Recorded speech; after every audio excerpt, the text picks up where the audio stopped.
السلام علیکم۔ آج کا سوال یہ ہے کہ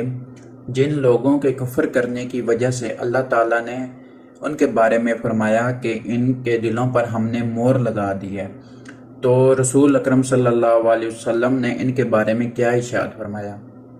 جس کا جواب یہ ہے کہ بندہ جب ایک گناہ کرتا ہے تو اس کے دل کے اوپر ایک سیاہ نقطہ ڈال دیا جاتا ہے۔ جب وہ بندہ اس گناہ سے باز آ جائے اور استغفار اور توبہ اللہ تعالیٰ سے کر لیتا ہے تو اس کا دل صاف کر دیا جاتا ہے، اور اگر وہی بندہ جب دوسرا گناہ کرتا ہے تو وہ نقطہ بڑھ جاتا ہے حتیٰ کہ وہ پورے دل پر چھا جاتا ہے، اور یہی وہی رنگ ہے جس کے بارے میں اللہ تعالیٰ نے ارشاد فرمایا تھا کہ ہم نے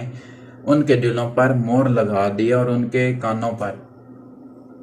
جس کا یہ مطلب تھا کہ اللہ تعالیٰ نے ان کے دلوں میں زنگ ڈال دی ہے جس سے وہ کوئی بھی بات قبول نہیں کرتے۔